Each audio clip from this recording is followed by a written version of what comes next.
What's going on, ladies and gentlemen? Welcome on in. It's 1TS Daily right here at OneTrueSport.com. How's it going? I'm your host, Zack Heydorn. That's your other host, Ryan Droste from Top Rope Nation. Ryan, what's going on, man? How's life on this Tuesday morning? I mean, Zach, whenever I have a good cup of coffee in my hand, things are going well, my friend. Rookies reporting to training camp in the NFL today. Spirits are high for our Chicago Bears. We'll see if they let us down as usual or are actually on the up and up. We'll see. And we got a decent edition of Monday Night Raw to talk about from last night. So I'm doing good, sir. Oh, good, man. Yeah. Then the Bears, we'll probably have like a little Bears Monday segment. I can foresee that during the during the regular season. I can foresee that happening. Yeah, though, we do have a big episode of Monday Night Raw to talk about. A lot of news coming out of that show. And some other news around the world of professional wrestling. That's what we do here on the show, 1TS Daily. We're here Monday, Tuesday, Wednesday, Thursday, and Friday, 11 Eastern, talking with you about the news of the day, the news of the week in professional wrestling. Thanks so much for being here. If you're joining us on YouTube, hello. If you're joining us on Twitter, hello. Our live chat is loading up. Andrew's in there already. Join us there. We have the live chat open. We want to hear from you on all sorts of different topics and comments and ask questions and rant and rave.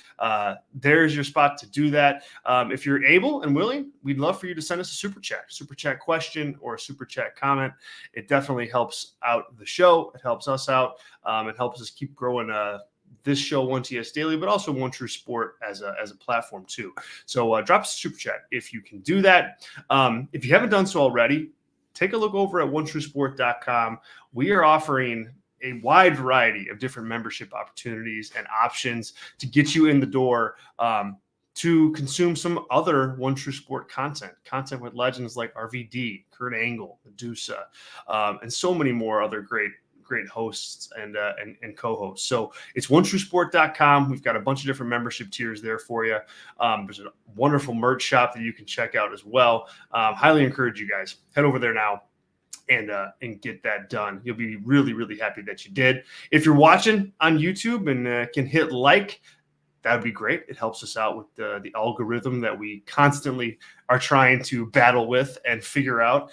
So it helps. It helps more than you think. So hit like and then subscribe, of course, right here for free. It doesn't cost any money to do so. You can catch our show every day, but also a lot of other free content drops on One True Sports throughout the week. And you definitely don't want to miss it. Subscribing and turning on notifications is the best way to make sure that you guys don't miss anything. Cool.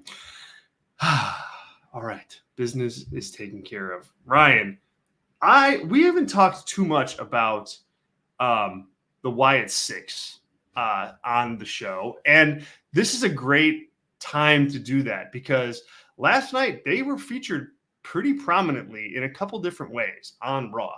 We had another video that was picked up by Pat McAfee, and it was a really kind of, I don't know, I thought it was a touching and yet at the same time really sad Eric Rowan video talking about the death of two of his best friends. If you're in the know, Brody Lee and Bray Wyatt on that. So really like deep stuff there, but also we had our first like real attempt to put the Wyatt Sicks, Bo Dallas, Uncle Howdy, and that whole faction like in the canon of actual like WWE storytelling in the ring with other professional wrestlers. And to me, there's a lot of newsworthy stuff on the show, but to me, like that's one of the most newsworthy because when you do supernatural stuff like this, or you kind of have a storyline that's outside of the bounds of normal, like I'm going to wrestle for your title and I'm going to beat you, type pro wrestling. The question is, can you bring it back? Can you bring it back in so that you can pay things off in the ring? Because after all, it is a wrestling show. I think they had hits and misses with that, with Bray Wyatt specifically. And I've been looking for this moment for Uncle Howdy and this Wyatt Sicks faction. We got it last night for the first time. Let me just run down really quick what happened, and then Ryan, I'll throw to you for your first kind of comments on this. So last week we saw Bo Dallas kind of take a meeting with Adam Pearce. This week, Adam Pearce talking to Chad Gable, mentions that Bo Dallas is in the building. Gable says, I'm going to confront him in the ring. I've got news to break with him. Later in the show, he calls Bo Dallas out, and we just get Bo Dallas, the guy, walking to the ring. No entrance music, no kind of any kind of Wyatt Sicks production. It's just him. He walks to the ring, and Gable and the Creed brothers really take it to him, beat him up. He's kind of like has like a Joker-esque smile on his face as he's getting pummeled in the middle of the ring. Then of course, production ensues. We get the Wyatt Sicks family and they come in and kind of quote unquote make the save. So Ryan, with all that said, and with me rambling on way too much, what did you think of this? What did you think of how they kind of took this step forward with the Wyatt Sicks and out of vignettes and out of like spookiness and actually dropping it into the ring with another WWE Raw opponent? I thought this was well executed. I think that whenever you do one of these supernatural gimmicks like the Wyatt Sixes, whether or not people say they're going to be supernatural or not, they clearly are. They make smoke appear, they make the lights go out, doing all the spooky stuff. I think right away you're playing from behind with a gimmick like that in 2024. They don't usually work in today's world, even with people as smart as Bray Wyatt was, trying to pull it off. And I'm personally not a fan of the spooky supernatural stuff. I just think it's too hokey for me. So with that said, the way that they did this actually pulled me in and made it more real to me, almost kind of hearkening back to the original Wyatt family, which actually did work. I think that was Bray Wyatt's absolute best work.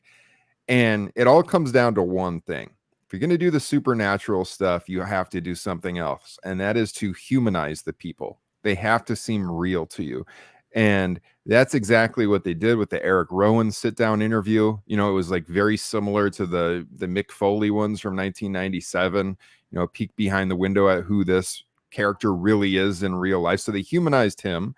Bo Dallas, yeah, we've seen him backstage, but we haven't seen him walk out to the ring. I mean, literally wearing the merch. He's wearing the Wyatt Sicks shirt as he makes his way out to the ring. He gets, acts just like a normal dude, ends up getting pummeled until the rest of the family, come out and save him. So I think something like this, a story like this, is hard to pull off because eventually these people have to get in the ring. And if you're doing all the supernatural, spooky stuff, how does that jive with when they actually have to perform and they actually have to sell for people eventually and just do a regular wrestling match? And so this wasn't a regular wrestling match, but as you mentioned, it was interaction with what looks like, Team Gable, almost what they're going to be doing here with the Creeds and Chad Gable. And I thought they pulled it off well. I mean, the crowd really booed Chad Gable a lot. I thought at first I was a little worried that they weren't reacting enough to the Wyatts, but they definitely were by the end. When Bo was out there, they didn't really know what to make of it. But when the rest of the people came out, they really popped for it. And eventually, like I said, we're going to get to a point where you have to see how this translates to a real match. But as far as now getting them involved in WWE canon, I think humanizing them was the right way to go. Hopefully they kind of go through all of the members of the group and they do something similar. That way, they can come out in the spooky gear, but when they shed the masks or whatever and they have a real match, it's not so jarring because you've seen these sit-down interviews where the people behind the mask have been humanized a little bit and you feel more emotionally connected to them. Yeah, that's really well said, man. Yep, really well said. And I agree on all fronts. Like the humanizing, I think, is the best word to use to describe what they did, because you're right. Like I remember like when The Fiend was doing his thing, and they had the vignettes and they were, you're able to pre-produce that and post-produce that and make it look really cool. And then like, remember when he had his first match, like the lights come up and you're like, okay. Like it's not nearly as menacing. It's not nearly as scary. It's not nearly as, it just doesn't deliver on what the vignettes were like when they were producing those. And here it's like, they're not going to have that problem because they're showing these these characters without the mask. We've seen Bo Dallas now without the mask. We've seen Eric Rowan now without the mask. And so mask is just there to kind of complement and enhance like the person underneath it. And, you know, when they take it off to have matches, people are going to be like, oh yeah, okay. Yeah. I've seen this guy before. Like, I feel bad. Poor Eric Rowan. Like, wow, that's, you know, crazy. Or like this tortured soul in Bo Dallas. Like, you're still going to feel for that person. And the mask is only going to kind of like live on top of it. It's not going to be the entire gimmick, right? Like there's exactly. layers, and it's not just, oh, scary fiend mask. There's more to it than that. And I think that's key. And I think that's a shrewd call out on your part. Was it good for Gable to kind of debut his new faction this way with the Creed brothers? Like, I get like they're coming in, they're making the save for their guy, and you know this has been brewing for a while, but they kind of made the save and then just scurried away afterwards. Yeah, and don't really. There's not much there at this point. What's your take on that?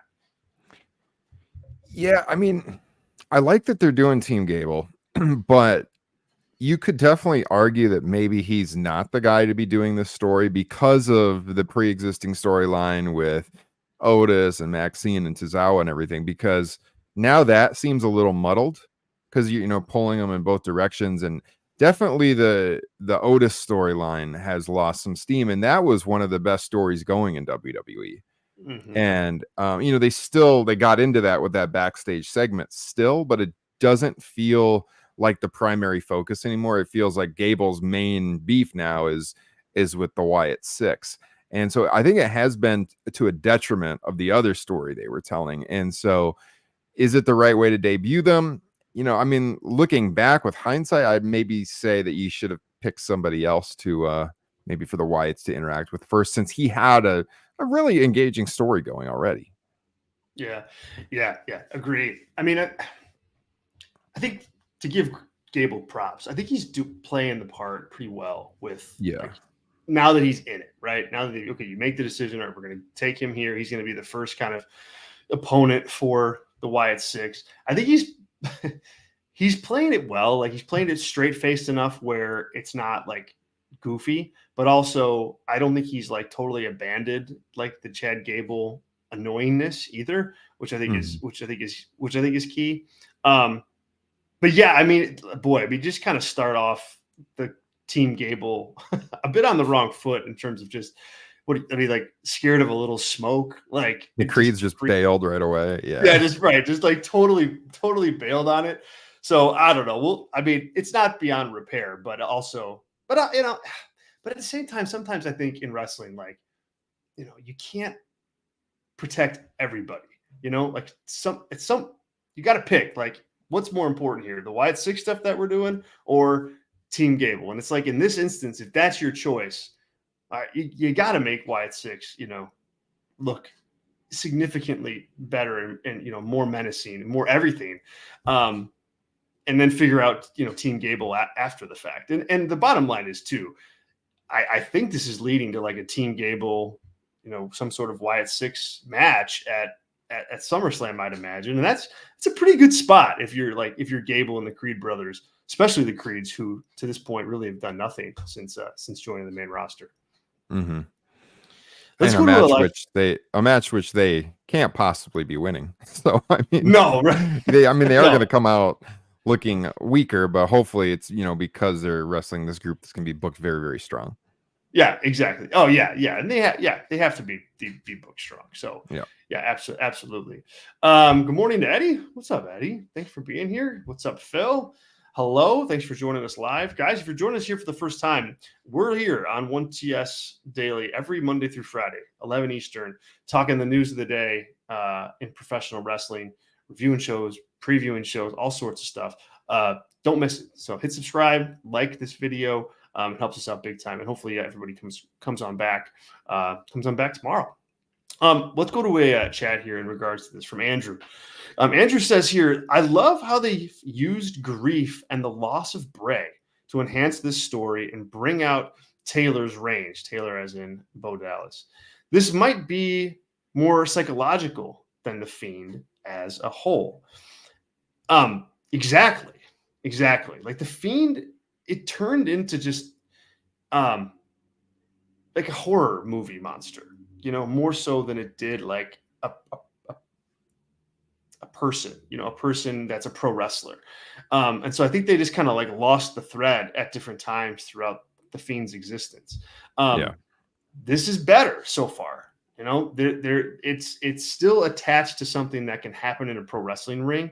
And I think that's important. And to your point earlier, Ryan, like these aren't it's supernatural stuff, but there's a person underneath these masks that we've seen. And I think if they keep going down the road and keep using, the loss of Bray to drive the story, like the opportunities are really endless here. And I think it really makes them all of them, sympathetic figures as baby faces. Yeah, certainly there's a lot more depth to this story than what they did with the Fiend. I thought the Fiend stuff was very good when it started, but then, as they say, then the bell rang and it was hard to pay that off, and it got, rest in peace. But I mean, that stuff got really cringeworthy down the stretch, and I think that this has been well done. I mean, we're still very, very early, but there's a lot more depth that they can play with here as they book this, and I mean, doing a good job so far. Yeah. Yes. I mean, super early, and that's worth saying too. Eddie here jumping in on the conversation, Bray was too creative for his own good. Hope it doesn't go the way of the Fiend. I mean, he sure was. And there's another element there that I think is important to call out. Bray, too creative for his own good, working with Vince McMahon, who couldn't stay on, a story long enough to like play out all the different machinations of what, it could be. So if like Bray showed up and was like, hey, this is what we're going to do for 6 weeks. And then at 3 weeks, Vince McMahon goes, I don't like that anymore. Like, we're going this way instead. It's like, that's a bad creative combination. And so not only do you have someone else in the room and Bo Dallas driving this, but you also have Paul Levesque and a different creative team, a different writing team that are involved here that aren't Vince McMahon. And we'll see for better or worse on that. But nonetheless, there will be a different way of like going about something like this that we just haven't seen yet for Paul Levesque. Yeah, absolutely. And I agree with Andrew in the chat too, that version of Bray was that was the best version of Bray. No question about it. The Hawaiian shirt, lantern, rocking chairs, kids in the mask singing the whole world in his hands. Yeah, the white, to me, that was why that was Bray at the best. Just like I said when we started talking about this, is there was a human aspect of it. You could believe in it. The whole like cult swamp family deal, like that was something that happens in real life. I mean, yeah, they had the supernatural elements, but the storyline was believable, and you could buy into it a little bit easier. And I think that's exactly what they're doing here. And the sit down interviews are a great call. Yeah, and I think if you my guess is that we will see those for all the members of the Wyatts or the Wyatt Sicks, and that's just going to continue, as you said. I mean, I think the takeaway here, the theme here is like humanizing these guys, and you called it out perfectly. Like this does that, and you really feel for them. I mean, and Eric Rowan, I mean, was that his best work in his career? Like that in that video? I mean, God, man. Like, yeah, it's got to be breaking down. Like, damn. Yeah, it's got to be. Yeah, it's really good stuff. All right, what's up, Sean? Hello to you in the chat. Sean's liking where they're at with this. They're on a good track so far. Just seeing Bo back is fun. Yeah, boy, this is not in the notes to talk about, but I'm glad you brought that up, Sean. Where has this Bo Dallas been? Like for the last however many years? I mean, it's been a while since we've seen him on TV. I mean, he did the Bo Leaf thing. He had the Curtis Axel tag team. And it's like, you're seeing this guy now, and it's like, okay, he's just been sitting on the sidelines. Like, goodness, like talk about a miss in terms of like getting a creative guy on TV. He's really been stepping up to the plate with this and doing a really nice job. Yeah, I mean, certainly helps that he wants to do something to memorialize his brother. I think just from a fact of he's got extra motivation. But I mean, I don't remember if it was on Top Rope Nation or if it was here when I was subbing for you a couple of weeks ago. But I mean, I said at the start when the story started that, a little reservations because we haven't seen him pull off being like the leader of a faction, and I wasn't sure if he could do it or not. And I mean, I won't say I'm sure right now because it's still early and we'll see how it plays out. But everything he's done so far has been right on, and he's 100% succeeded in the role. So I can't doubt anything right now. And yeah, you're right. We just hadn't seen anything from him in the past that would indicate he could do it, and he is doing it. So yeah, props. Big time props. And as you said, bell's got a ring. We got to get there. But so far, so good. And yesterday was really newsworthy in WWE, like making an attempt to, all right, we're taking it out of our control, which is like the vignettes and the production and into the ring. And I think night one, they hit a base hit with it. All right, let's pivot to another kind of the B story from Monday Night Raw, which is Rhea Ripley back officially returning to Monday Night Raw. She opened the show. They laid down the challenge. It's going to be Rhea Ripley versus Liv Morgan at SummerSlam for Liv's WWE World Heavyweight Championship. That's the news. They got to that match. I think that's pretty obvious based on where things were going. And you saw Rhea, really kind of give Dom the cold shoulder for most of the night.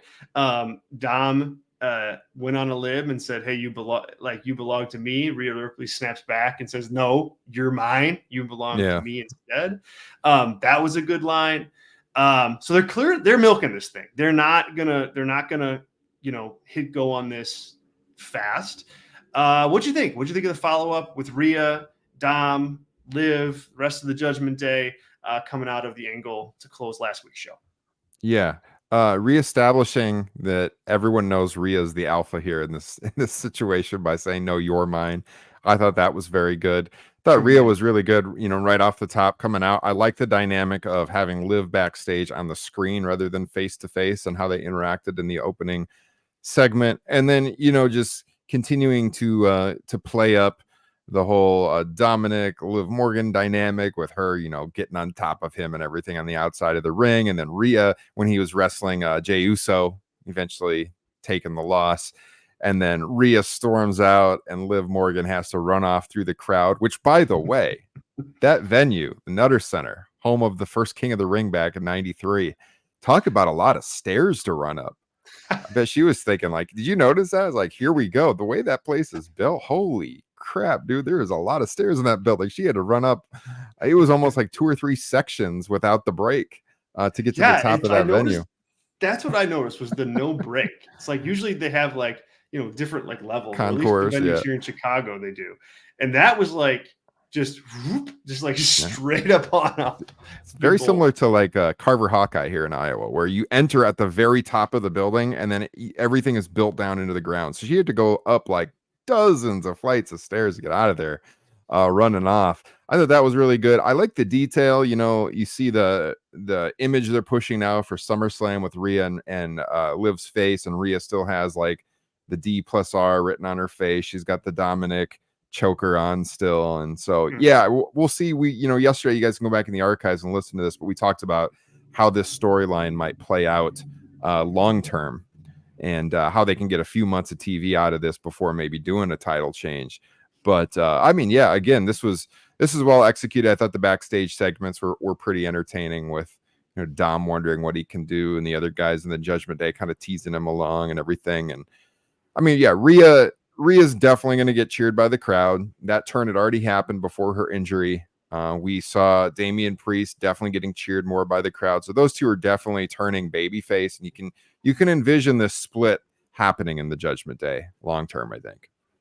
Yeah, for sure. That's my biggest takeaway to it. Not just with Rhea, but with Damian Priest too.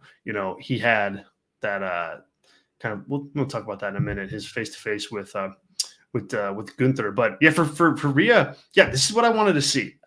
Establishing the dominance, like over Dom especially, and not pining for him and that, oh, he's cheating on me. Like you couldn't have that. You had to have her, reestablish herself as like the top. And I thought they did that. And I thought they did it by like, obviously later in the show they interacted, and I love the scene where she's like ripping off the flowers and just like tossing them at her, like the rose petals, and just like tossing them at him while he's talking. That was great.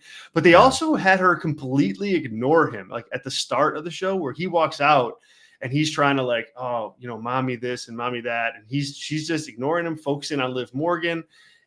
That's like saying nothing is a good way to just act like, hey, you don't matter, man. Like you're mine, and I've got you, and that's it. And I thought they did a really, really good job of that.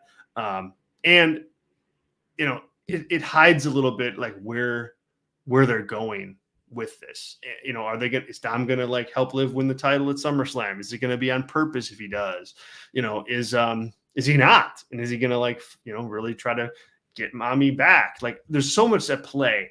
And I thought everybody involved did a really nice job. And Rhea, man, I mean, dude, she's appointment television, I think, on Raw at this point in time. I mean, 100%. You don't want to miss her stuff if you're watching that show.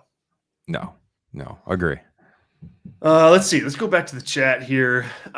Sean says here, definitely just so well done. Liv has been so good in her role. Dom is definitely going with Liv, and now Rhea can chase the title. Yeah, that's money. I mean, you're not, like Rhea getting that championship back. I think people are going to want to pay to see that, Sean. So good call out. What do you think of Damian Priest? He, is a heel. He's with the heel faction, I guess. But boy, you listen to that promo that he cuts with Gunther in that face-to-face segment. I like this, to me, was designed specifically to like draw that line in the sand. Like Damian Priest is just like you. He's this guy. He's a guy who's, been fighting all his life for his opportunities, and he's, clawed and scratched, and he's the champion now, and he's not going to get back. And then there's Gunther, who is, a class above everybody else. And that's him over there. Like, I thought this was, kind of like, if they don't actually end up doing like an official turn for Damian Priest where it's, jarring and it has the shock factor, like I think you could be able to look back at this promo and go, okay, that was the moment. Like he's a babyface now. Like when you put all that out there like that, and then you have somebody like Gunther kind of attack it down, the idea there is to get people on your side for Priest. And he looked pretty comfortable in the role. I mean, I haven't been on Damian Priest as this like potential top guy. I think he's had bumps in the road since winning the title. But the last few weeks, I think he gets a thumbs up from kind of, being a likable guy with the championship. What do you think, Ryan? Yeah. Simplest form of storytelling you can pull off, right? Like it's class warfare. It's Damian Priest, and that story is, he was called what, piece of street trash or whatever by Gunther, and they're leaning into the fact that he was homeless, and they've told this story. People know this. He's clawed his way to the top, so that's the kind of thing that everybody likes. That's going to pull you to his side regardless. So you have that going now in this storyline where they're explicitly telling you this guy over here is the privileged. Let's be honest, they're going to lean into this European guy. And Damian here is this guy who has clawed his way up to the top. He's like you guys. He's like the fans. This is the kind of guy you want to get behind. He's the underdog. So you got that going for him. And then you have the fact that Damian Priest they've been leaning into he's a more respectable champion. Like he doesn't hold Seth Rollins that stipulation. I'll wrestle you anytime. He's got kind of that cool factor going on. He's very laid back. So they want you to think, he's a guy who's clawed his way from the bottom to the top. He's a guy that you can have empathy for. Again, coming back to humanizing these people like we talked about earlier. And he's cool. Like they've made you, he comes across in his promos, he's like a cool guy. He's laid back, and you can respect him as world champion. And yeah, I mean, it's working. He's certainly like not the most over baby face on the brand, and you could still have the argument of whether he should be world champion in this moment, as we've talked about in the past. But given that he's done a really good job in carrying that banner and doing everything he can to establish himself as a guy that you want moving forward to be on the babyface side. which they needed because Gunther is clearly a heel, and it was an odd dynamic going into SummerSlam as we talked about. So they pivoted well with this and warming up the fans to him, I think. Yeah, well said. And I just think then too, like on top of that, like him acting the way he has and does now with Dom and the Judgment Day, and kind of just like laughing him off and kind of, playing with him and razzing him a bit. Like, I just think he's like a little bit more comfortable maybe in this type of babyface role than he was as like the straight-laced heel guy. And you kind of see a more natural personality come out. I think that's important. Hello, Jordan. Jordan says a prediction here for SummerSlam. Uncle Howdy squashes Chad Gable at SummerSlam. That's where I'm putting my money, Jordan. That's for sure. I don't think that match is not the time to have, a 20-minute 5-star classic. Ryan? Well, see, here's the thing. I don't want him to wrestle as Uncle Howdy. I want him to wrestle as Bo Dallas. I don't want the characters wrestling like we were talking about earlier. I think that's fine for the segments they produce outside of the ring, but I do think with the more humanized characters, when they get in the ring, they should be who we know they are. Yeah. They should remove the mask. Right. Yeah. I agree. Yes, good point. Yeah, I mean, and because otherwise you're going down that Fiend territory where it's hard to pay that off long term. Right, and you're also showing these guys too. It's like, you kind of saw this like Firefly Funhouse Bray Wyatt, but the Fiend was the Fiend. Like, you didn't really know or see, what was under that mask of like that particular guy. But here it's like we've seen Bo Dallas now, we've seen Eric Rowan now, so there's no real need to like mask him up while they wrestle. Yeah, I'll be real interested to see how they do that. But yeah, and who knows, like maybe like in a world where it is Bo Dallas wrestling, maybe he does take a loss. Maybe that's part of the shtick, like part of the gimmick that he can't. I don't know. I think that there's a story to be told there as they try to keep developing like the story element of these characters. A quick question here from Jordan, and then we'll get into our final rapid fire topics here on the show. Jordan says, do y'all see Gunther winning and Seth confronting him after? Yeah. What do you make of Jordan's question here, Ryan? Yeah, I don't know how they're going to get Seth involved. If they do him as like a special referee or enforcer or something, but I absolutely see Gunther winning. I think he's winning the title at SummerSlam. Yeah, me too. I don't know that we see him. I think Seth, like, he can't wrestle for the title. Well, I guess Damian lifted that stipulation. So I think Seth it can be as simple as Gunther wins the title at SummerSlam, when I think he will. Next night on Raw, you have this big confrontation, Seth and Gunther. Like, that should do big, like, good business for you. So that's what I would say, Jordan. Thanks. Okay, some rapid fire topics here before we head off. Drew McIntyre, the suspension is not lifted. Is that because CM Punk isn't ready? What do you think? Like, are they prolonging this because Punk is not ready yet? I lean more into they're just continuing to tell the story. It's really interesting though, because as I watched that, I kept thinking, who's not going to cheer for Drew McIntyre eventually here? He like everything he said was true. Like, they are treating him different than everybody else. Why should he have to apologize for all of this stuff? And we've talked about this on the show before too, that I think the money is in a heel run for Punk down the line. And McIntyre is just, to the point about Damian Priest earlier, McIntyre is such a cool guy and he's so good at what he does that I feel like people want to cheer him. And like, it feels like they're giving you reasons to cheer him. So if that's not the intention, I don't know really what they're doing here, because as I watched this, I was coming to his side. I'm like, he's absolutely right.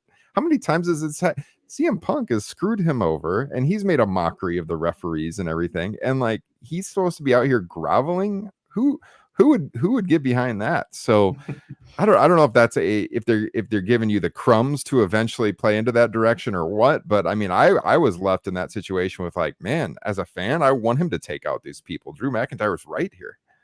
Yeah, that it's gonna be fun to watch them navigate this because you got the Punk crowd cheering, and booing Drew, but like Drew is spitting the truth. So we'll see. Yeah, my take was similar, but it was also, to be frank, is like, if you're doing this match, just announce it.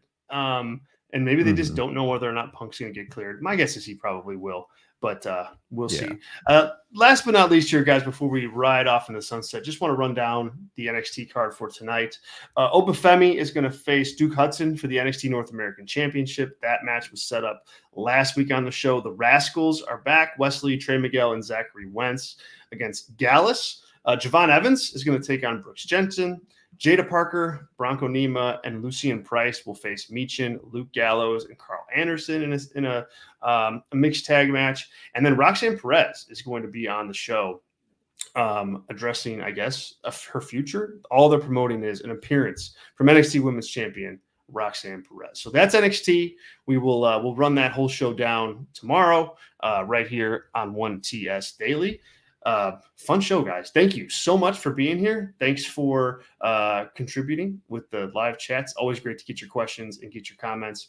So thanks, Andrew. Thanks, Jordan. Thanks, Sean, and everybody else. Eddie, who tuned in. We'll be back tomorrow, 11 Eastern, right here on 1TS Daily. Ryan, what's going on at Top Rope Nation today?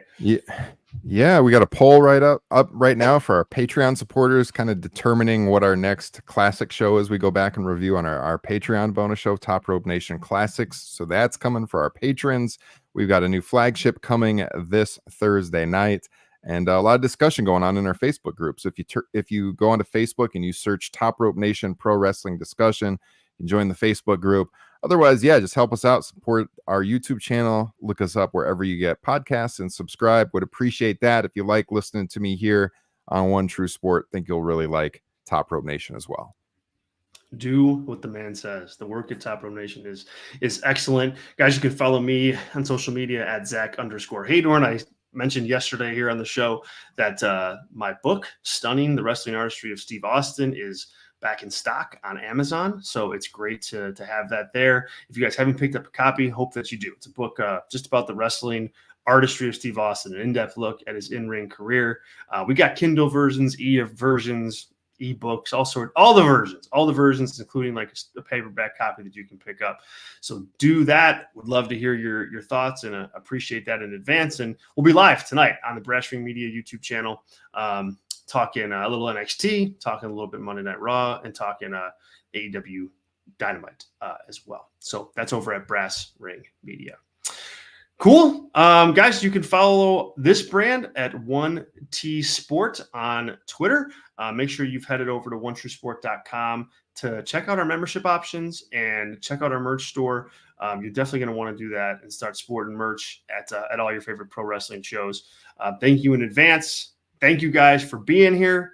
For Ryan, I'm Zach. We'll catch you guys tomorrow right here, 11 Eastern. See ya.